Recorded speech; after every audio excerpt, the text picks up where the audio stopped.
کہ ہمیں آزاد چھوڑ دیا جائے. 4 دیواری ہمارا گھر نہیں ہے, پوری دنیا ہماری ہے. یہ وہ جانور عورتیں ہیں جنہیں جنگل چاہیے, جنگلیوں کی طرح سے وہ زندگی جینا چاہتے ہیں. یہ سارے خیالات کس نے ان کے ذہنوں میں ڈالے؟ یہ وہی دنیا جو ہمارے معاشرے کو تباہ و برباد کرنا چاہتی ہے. میں اپنی بچیوں سے کہنا چاہتا ہوں, ان کے میٹھے چپڑے نعروں میں مت آنا, یہ تمہیں کہیں کا نہیں چھوڑیں گے. آج جاؤ یورپ کو جا کر دیکھ لینا, امریکہ کو جا کر دیکھ لینا, وہاں پر پورا نظام درہم برہم ہے. جو پوش کہتے ہیں نا, وہ صرف اور صرف پیسے میں پوش یا پھر عیاشی میں پوش نظر آتے ہیں. اخلاق جو انسان کے ہیں وہ مر چکے ہیں, مر چکے ہیں. پرسنٹیج کے اعتبار سے دیکھا جائے تو اب میں ایگزیکٹ نہیں بتا پاؤں گا, لیکن بہت زیادہ پرسنٹ ایسا ہے کہ وہاں شادی کا نظام ہی ختم ہو چکا ہے. شادی کا نظام ہی نہیں. لڑکا کسی بھی لڑکی کے ساتھ زندگی گزارتا رہے, بچہ ہو جائے, 2 ہو جائے, اس کے بعد دونوں کہتے ہیں اب شادی کر لیں ہم لوگ. 1-2 بچے ہونے کے بعد پلان کرتے ہیں کہ شادی کر لیا جائے. اس وقت تک شادی ہی نہیں ہوتی. اگر انڈرسٹینڈنگ ٹھیک رہی تو آگے شادی کر لیں گے 2 بچے کے بعد, نہیں تو پھر چھوڑ کر کے پھر کسی اور کے ساتھ. وہاں کے اکثر بچوں کو یہ پتہ ہی نہیں ان کا اصلی باپ کون ہے. 2-2 3-3 کے ساتھ اس طرح کی زندگیاں گزرتی رہیں. میرا دین یہ نہیں ہے. میرے دین کی خصوصیت یہ ہے کہ اسلام نسب کی حفاظت کرتا ہے, نسب کی حفاظت کرتا ہے. آپ کو پتہ ہے اسلام کا یہ جو نظام ہے, ایک انگریز نے کہا, اس نے ریسرچ کر کے کہا, عورت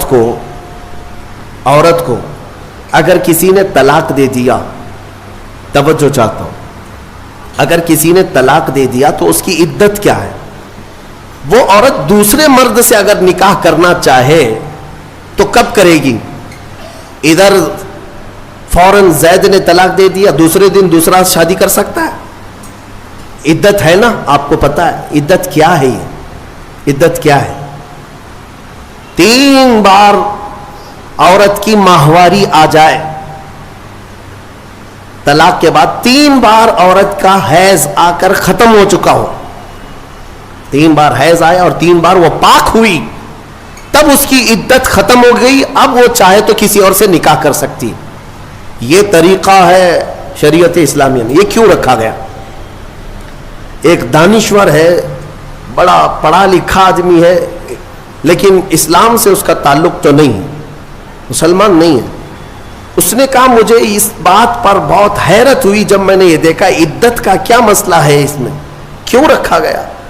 تو اس نے کہا کہ سائنس کے اعتبار سے میں نے پوری جانچ پڑتال کر کے دیکھ لیا کہ اگر عورت پہلے والے شوہر کے ساتھ کچھ راتیں بھی گزاری ہو, کچھ راتیں گزاری اور اس کے بعد پہلے شوہر نے طلاق دے دیا, تو پہلے شوہر کا نطفہ اگر عورت کے جسم کے اندر موجود ہے تو وہ کب تک باقی رہتا ہے؟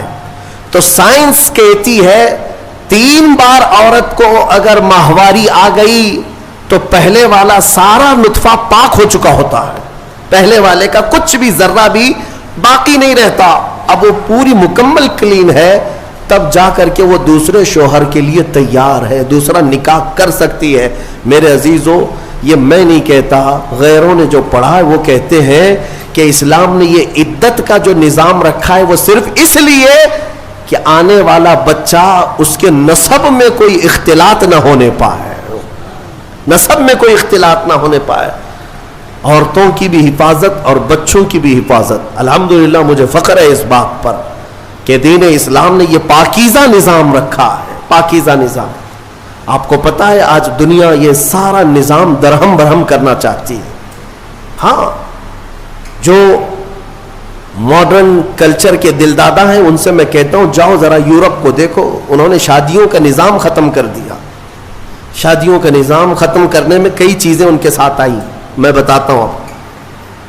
ایک سسٹم ہے جو کام کر رہا ہے, شیطان کے پجاری ہیں وہ, ڈیول ورشپرز, شیطان کے پجاری. وہ صحیح طریقے سے جو نباہ ہوتا ہے اس کو ختم کرنے پر لگی ہوئی ایک ٹیم ہے، ایک پوری ٹیم کام کرتی ہے. وہ مردوں کو عورتوں سے دور رکھیں، عورتوں کو مردوں سے، یا اگر رکھیں تو ناجائز طریقے سے رکھیں. اس کے لیے کیا کیا طریقے اپنائیں. میں 2 سال قبل شاید یا 3 سال قبل کی بات ہے، شب قدر میں نے اس کو عرض کیا تھا. پورا نظام جو یہ معاشرتی جو نظام ہے، ازدواجی جو نظام ہے، اس کو مار ڈالا ہے یورپ کے کئی کلچرز نے. کیا کیا جانتے؟ مردوں کو خود اپنے ہاتھوں سے تسکین حاصل کرنے کے طریقے سکھا دیے کہ عورت کی ضرورت ہی نہ پیش آئے. اپنے ہاتھوں سے شہوت کو پورا کر لو، خواہشات پوری کر لو. اس کے لیے انہوں نے کھلونے بنائے، آلے بنائے، ساری چیزیں بنائی تاکہ شادی کا نظام ہی نہ رہے. عورتوں کو بھی اسی طرح سے تباہ و برباد کر دیا کہ عورتیں بھی اس نظام میں نہ آئیں. وہ اپنی جسمانی خواہش پوری کرنے کے لیے پلاسٹک کا بھی سہارا لے لیں، کسی بھی دوسری چیزوں کا سہارا لے لیں.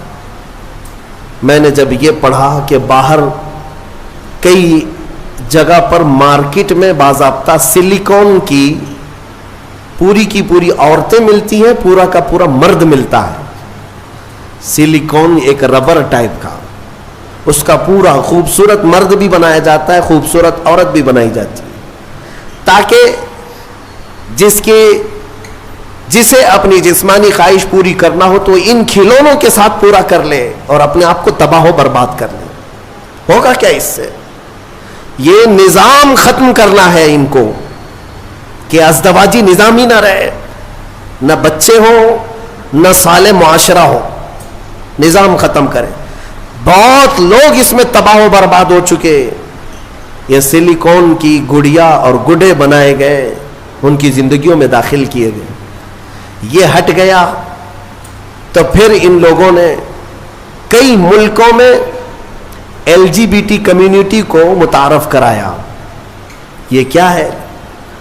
LGBT کمیونٹی ایک معاشرہ ہے، یہ پوری دنیا میں کام کر رہے ہیں. 50 لاکھ سے زیادہ کے ممبر ان کے ہندوستان میں ہیں. ہر کنٹری میں ان کو سہولیات دی جا رہی ہیں. یہ کون لوگ ہیں؟ یہ وہ لوگ ہیں کہ مرد مرد سے اور عورت عورت سے اپنی خواہشات پوری کرے. ہومو سیکسولیٹی، گےازم، لیزبین، ٹرانسجینڈر، یہ ایک پوری کمیونٹی بنی ہے کہ شادی کا نظام ہی نہ رہے. مرد مردوں سے اپنی خواہشات پوری کر لے، عورت عورتوں سے اپنی خواہشات پوری کر لے. یہ قوم لوط کی بلا، جس کے متعلق قرآن نے کہا اس گناہ میں جو مبتلا ہیں وہ دردناک عذاب میں گرفتار ہوں گے. 3 جگہ ان کا ذکر آیا ہے. حضرت لوط علیہ السلام کی قوم اس گناہ میں مبتلا تھی. اللہ تعالیٰ نے فرمایا ان کی زمین کو اٹھا کر اللہ نے پلٹ دیا، لیکن اس سے پہلے کیا کیا؟ وَأَمْطَرْنَا عَلَيْهِمْ حِجَارَةً مِّن سِجِّيلٍ، نوکیلے پتھروں کی بارش کی گئی تھی ان پر.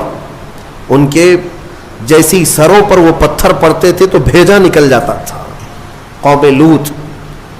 اور اس کے بعد زمین کو اٹھا کر فَجَعَلْنَا عَالِيَهَا سَافِلَهَا، اللہ فرماتا ہے بلند کیا گیا اور پھر گرا دیا گیا. قوم لوط پر جو عذاب آیا اس کو قوم سدوم بھی کہتے ہیں. جارڈن میں کبھی آپ کو جانا ہو تو یہ وہی علاقہ ہے جہاں حضرت لوط علیہ السلام کا قیام تھا. میں نے خود سفر کیا، تقریباً 150 سے 200 کلومیٹر تک گاڑی چلتی رہے تو صرف اور صرف کالے کالے پتھر ہی ہیں. عجیب قسم کے پتھر ہیں، دیکھو تو ڈر لگے. آج بھی نہ کوئی آبادی ہے، نہ کوئی گھر ہے، نہ کوئی درخت ہے، کچھ نہیں.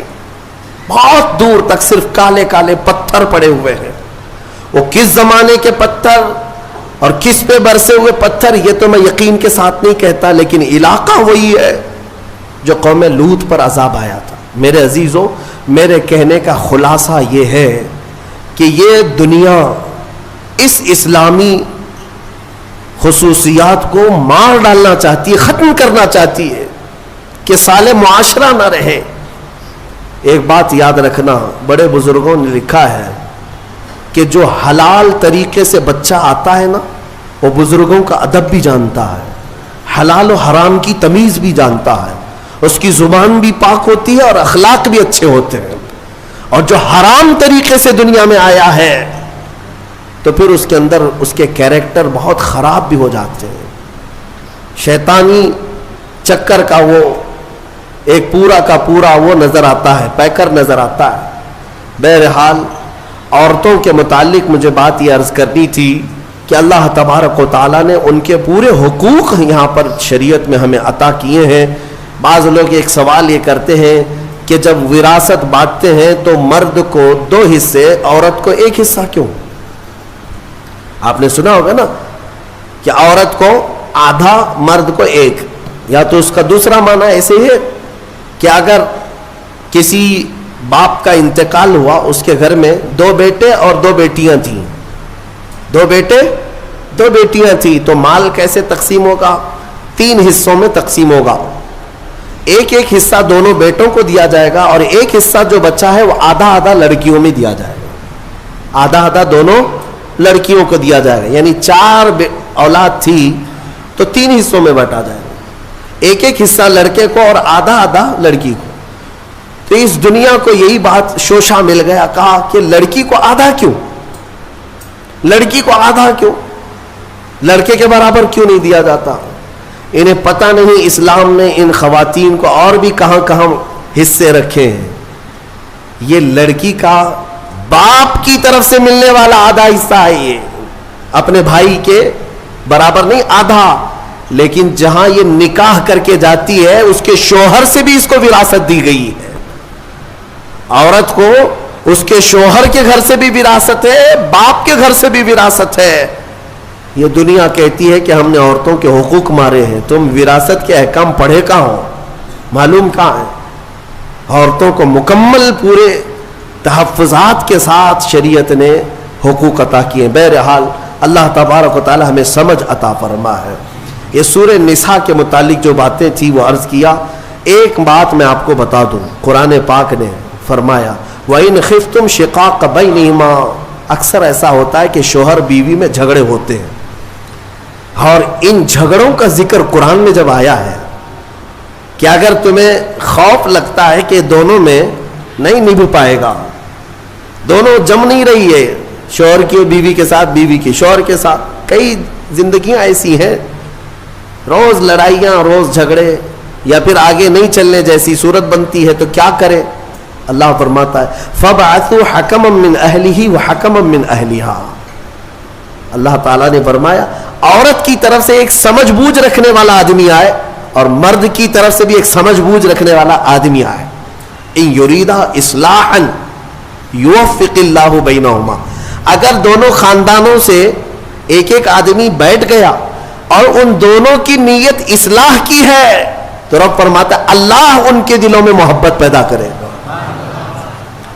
ہاں, یہاں تو لڑکی کی اماں پہلے سے بیٹھی ہوئی نہیں, طلاق ہی چاہیے, میری بیٹی کو واپس بھیجو گھر پہ. اصلاح کی نیت کا ہے.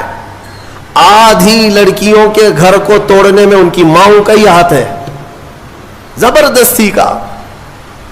میرے عزیزوں, شادی کے بعد ایک زندگی جو ہے یہ کیسی ہے؟ شوہر اور بیوی دونوں کو قرآن نے کہا ہن لباس لکم وانتم لباس لہن. عورتیں تمہارے لیے لباس ہے اور تم عورتوں کا لباس. لباس سمجھتے ہیں نا کیوں پہنا جاتا ہے؟ لباس بدن چھپانے کے لیے پہنتے ہیں, ٹھنڈی گرمی سے بچنے کے لیے پہنتے ہیں. تو تم عورتوں کا لباس ہو, اس کا مطلب یہ ہے کہ عورتوں کے عیبوں کو تم چھپاؤ گے اور تمہارے عیبوں کو عورتیں چھپائیں گے, ایک دوسرے کے عیب کو باہر نہیں نکالے. اور اسی طرح عورتوں کی تکلیف آئے تو تم سہارا بن کر کھڑے ہو جاؤ, اور مرد کی تکلیف آئے تو عورت سہارا بن کر کھڑی ہو جائے. ماں خدیجۃ الکبریٰ رضی اللہ تعالی عنہا کی زندگی کو دیکھیں. حضور پاک صلی اللہ تعالی علیہ وسلم سے جو وفا تھی, محبت تھی. اللہ, حضور غار ہرا سے جب اترتے, دوپہر کا وقت ہو, غار ہرا 3000 فٹ اونچا پہاڑ ہے. حضرت خدیجہ اپنے گھر سے باہر آنگن میں کھڑی ہوتی تھی. گزرنے والے کہتے خدیجہ حضور پاک صلی اللہ تعالی علیہ وسلم تیرے شوہر آ رہے ہیں, ابھی وقت لگے گا, جب تک تو چھاؤں میں بیٹھ جا. حضرت خدیجہ کہتی ہے میرا دل گوارا نہیں کرتا, میرے سرتاج دھوپ میں اتر رہے اور میں چھاؤں میں بیٹھی رہوں.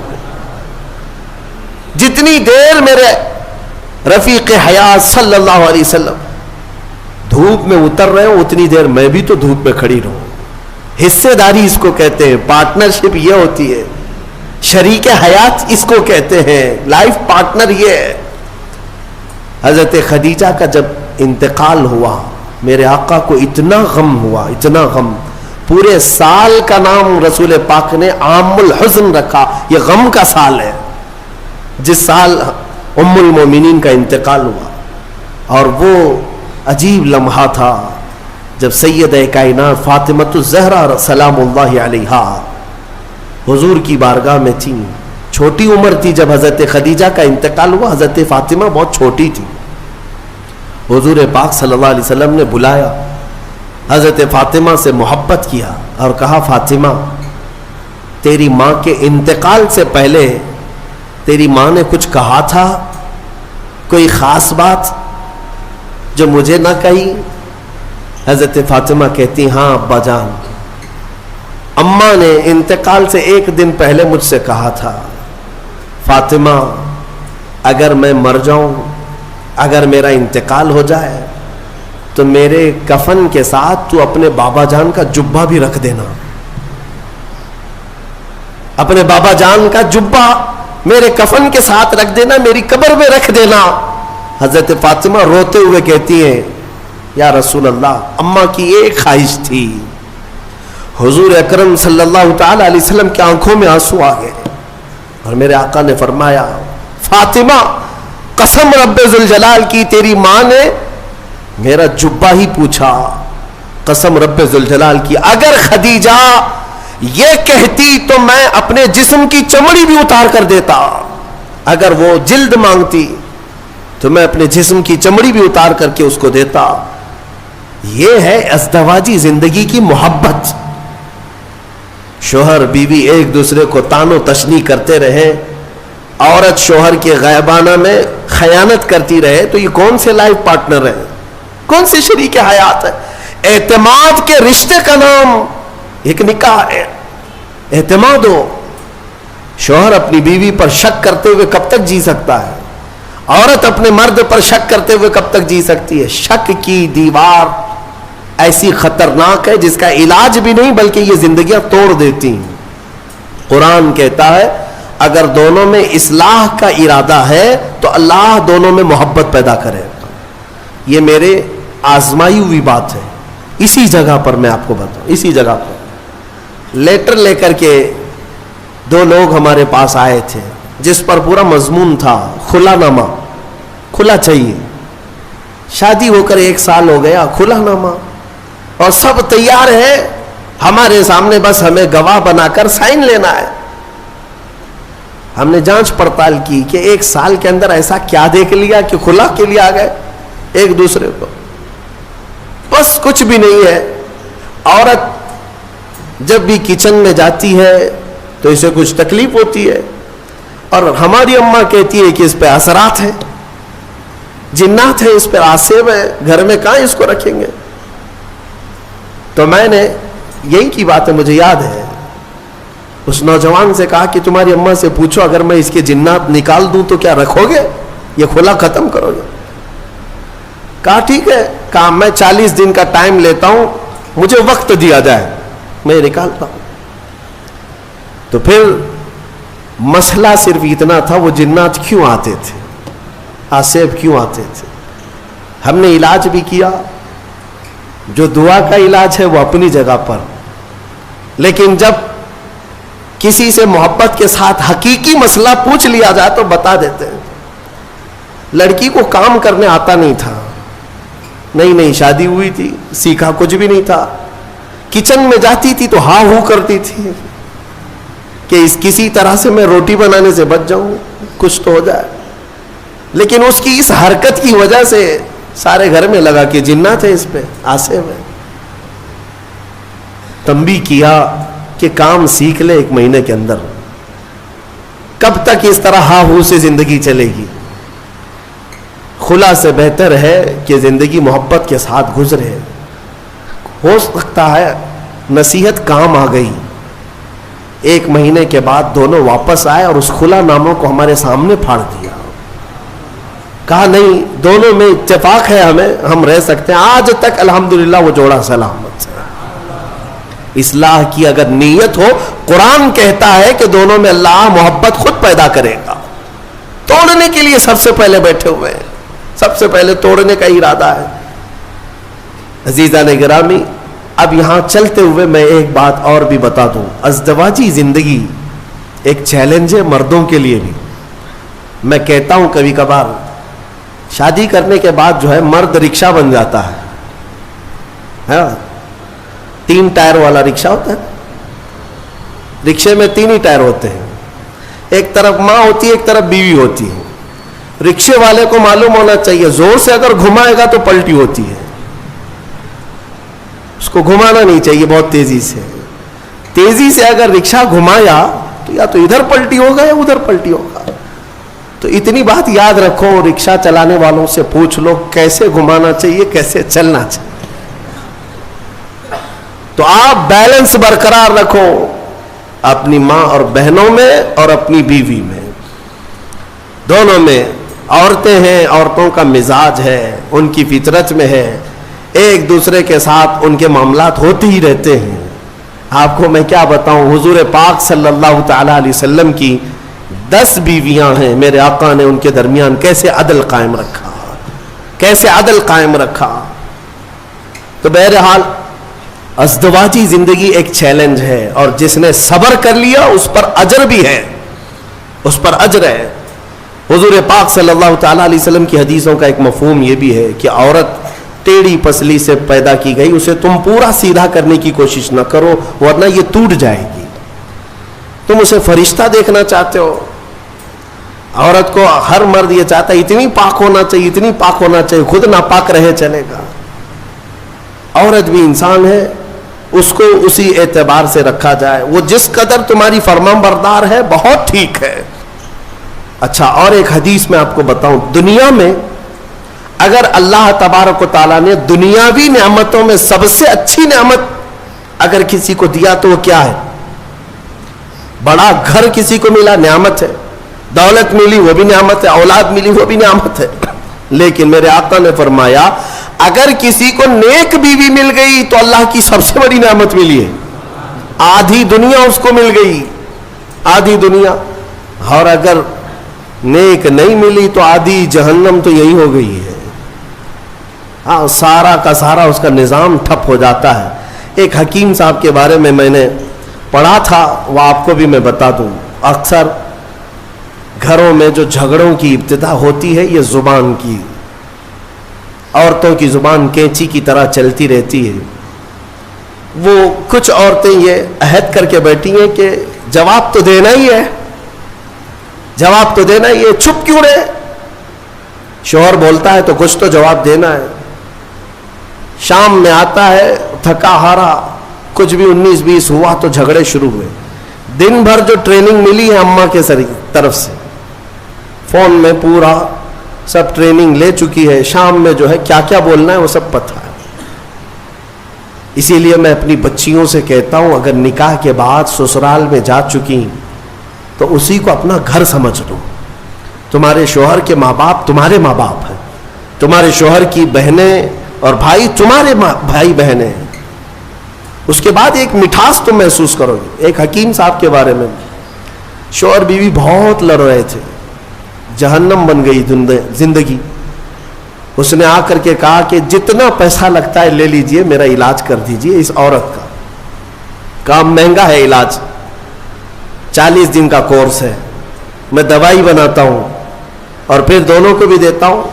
اگر دوسری نہیں لے تو کم سے کم تو لے لے, 40,000 کا خرچہ بھی ہے. کہا چلے گا. اس کی زبان سے تو بہتر ہے 40,000 خرچہ کر لوں. روز جو چپڑ چپڑ چپڑ جو چلتی ہے, پورا دماغ ادھر کا ادھر ہو جاتا ہے. انہوں نے کہا ٹھیک ہے, میں دوا بناتا ہوں اور اس کے بعد اس کا طریقہ استعمال کا بھی بتاتا ہوں. دوسرے دن وہ پیسے بھی بھر دیا ایڈوانس. انہوں نے دوا بھی بنا کر رکھی, گولیاں تھیں جڑی بوٹیوں کی. کہا کہ 2 گولیاں روزانہ رات کو لینا ہے, شوہر بیوی کے تعلقات صحیح کرنے کے لیے, جھگڑے صحیح کرنے کے لیے. وہ نہیں کہہ رہا ہوں کہ میں معجون لینا ہے, یہ الگ ہے. جھگڑا نہ ہونے کے لیے بھی دوا دے رہے تھے حکیم صاحب.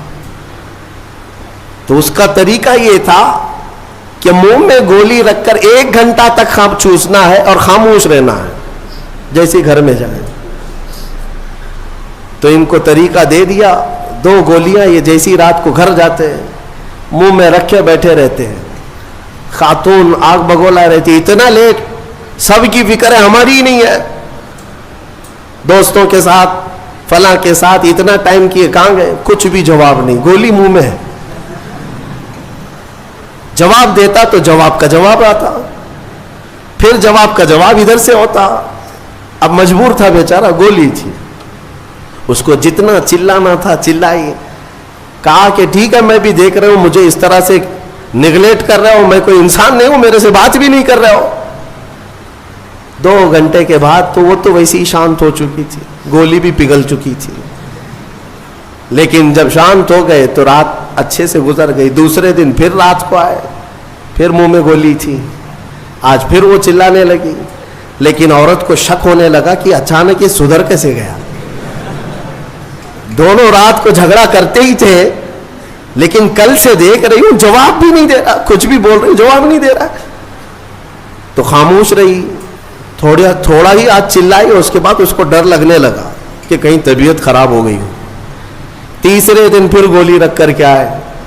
عورت نے آج چلایا تو اسے سیریس لگنے لگا کہ آج بھی جواب نہیں دے رہا, اس کا مطلب طبیعت خراب ہے. قریب آئی اور کہا ارے میرے سرتاج بتاؤ تو صحیح, کیا تکلیف ہے آپ کو؟ 2 دن سے بالکل منہ چھپ کر کے بیٹھے ہو گھر میں, رونق ختم ہو گئی گھر کی, کچھ تو بولو. کہا نہ, گولی ہے منہ میں. کافی دیر تک 1 گھنٹہ 2 گھنٹہ. تو تیسرے دن جو ہے جب بات ہی نہیں کیا, خاموش, تو عورت کی طبیعت بے قرار ہو گئی سیدھے. دیکھیں میں آپ کو بتاتا ہوں, یہ جھگڑے ہوتے ہیں لیکن محبت اندر رہتی ہے. مصلی بچھا کر کے اللہ کی بارگاہ میں دعا کرنے لگی کہ مولا میرے شوہر کو صحیح کر دے, اگر اس کی طبیعت خراب ہے تو شفا دے دے. وہ دعا کرتی رہی. میاں کو ہوا کچھ نہیں تھا, گولی تھی, اور سو گئے. چوتھے دن وہ پیر پکڑ کر بیٹھی. بتاؤ تو صحیح, پیر دباؤں کہ سر دباؤں, کیا خدمت کروں, کیا کھانا پسند کرو گے, میٹھا لوگے, فلاں کیا بناؤں تمہارے لیے. شوہر کو لگا حکیم صاحب کی دوائی تو بہت کام کی ہے, بہت کام کی ہے. 3 دن کے اندر مزاج بدل دیا. گولی میں کھا رہا ہوں, اثر بھی بیگم کو ہو رہا. پھر اس کے بعد حکیم صاحب کے پاس پیسے پورے لے کر کے گئے. کہا کہ 3 دن میں ہی گولیاں بہت اثر دکھائی ہیں, 40 دن کے کورس میں پتہ نہیں اور کیا ہونا ہے, آپ پورے پیسے لے لیں, آپ کا بڑا احسان ہے. گھر شانت ہو گیا. میری بیوی میری محبت میں پاگل ہے, جو میری مرضی ہے وہ کرنے کو تیار ہے. حکیم صاحب سے پوچھا کہ اتنا لاجواب علاج آپ کے پاس آیا کیسے, کون سی جڑی بوٹیاں ہیں, کون سے پہاڑ سے لے آئے ہو؟ حکیم صاحب نے کہا بیوقوف, کچھ نہیں, میدے کے آٹے کی گولیاں ہیں, کچھ بھی نہیں ہے اس کے اندر. میدے کے آٹے کی گولیاں بنا کر, بات صرف مجھے اتنی علاج کرنا تھا کہ دونوں میں سے کسی ایک کا منہ چھپ ہو جائے, علاج ویسے ہی ہو جائے گا. ان حکیموں نے حکمت کے ذریعے سے جو علاج کیا, یہ لطیفہ نہیں ہے, یہ اکثر زندگیوں کی حقیقت ہے. میں تمہیں ہنسانے کے لیے کوئی لطیفہ نہیں بولنا چاہتا, بلکہ زندگیوں میں داخل ہو کر کے دیکھو کہ یہ ابتدا صرف جواب در جواب سے ہوتی ہے اور طلاق تک پہنچتی ہے. کتنوں کو جا کر ہم نے کورٹ میں دیکھا ہے, ایک طرف شوہر ایک طرف بیوی ہے, ایسے لوگوں کے سامنے سر جھکائے کھڑے ہیں انصاف کے لیے. یہ زندگیاں کیوں اس طرح سے ناکارہ ہو گئیں؟ اس کی وجہ یہی ہے کہ انا آ گئی, غرور ہے, تکبر ہے. قرآن کے اس فرمان پر عمل کرو. اللہ تعالیٰ نے فرمایا اگر اصلاح کا ارادہ ہے دونوں کا تو اللہ دونوں کے دلوں میں خود محبت پیدا فرمائے گا. یوفق اللہ بینہما, اللہ فرماتا اللہ ان دونوں کے دلوں میں محبت خود پیدا کرے گا. اللہ کریم جوڑوں کو سلامت رکھے. تفسیر جو اصل بات عرض کرنی تھی وہ رہ گئی, اتنی بات عرض کر دوں. مصطفیٰ کریم صلی اللہ تعالیٰ علیہ وسلم کے متعلق قرآن کی یہ آیت آئی ہے, فلا وربک لا یؤمنون حتی یحکموک فیما شجر بینہم. اے رسول قسم تمہارے رب کی, وہ شخص مومن ہو ہی نہیں سکتا جو اپنے جھگڑوں میں آپ کو فیصل نہ سمجھے. حضور کو اگر کوئی فیصل نہیں مانتا, حضور کو اگر کوئی حکم نہیں مانتا, تو قرآن کہہ رہا وہ شخص مومن ہی نہیں ہے, مومن ہی نہیں ہے. کئی لوگوں کو ایسے ہم نے دیکھا ہے, کہتے ہیں ایسی ہم شریعت نہیں مانتے, ہاں ہم یہ حدیث قرآن نہیں مانتے. نعوذ باللہ یہ جملہ کفریہ ہے, کافر ہو گئے, اسلام سے نکل گئے کسی نے اگر ایسا کہا. بلکہ یہ کہو چاہے دنیا ادھر کی ادھر ہو جائے ہم مانیں گے تو میرے رسول کا فیصلہ مانیں گے. ہاں منافقین کے متعلق یہ کہا گیا ہے کہ وہ رسول کا فیصلہ نہیں مانتے, اپنی طبیعت کا مانتے ہیں. اللہ تعالیٰ انہیں ہدایت عطا فرمائے. آج ایک یادگار ہمارے لیے سال کا ایک دن ہے کہ 3 رمضان المبارک کو خاتون جنت سیدہ کائنات سیدہ فاطمۃ الزہرا سلام اللہ علیہا کا یوم وصال ہے. وہ دختر رسول, نور نظر رسول, مصطفیٰ کریم صلی اللہ تعالیٰ علیہ وسلم کے دربار کی وہ لاڈلی بیٹی, جن کے متعلق بزرگوں نے لکھا ہے کہ اگر کسی کو کبھی کوئی دعا قبول نہ ہوتی نظر آئے تو سیدہ فاطمۃ الزہرا کا وسیلہ لے کر دعا کرے, مولا دعا قبول کرے گا. ہاں اس خاتون جنت کا آج یوم ہے, ان کا دن ہے.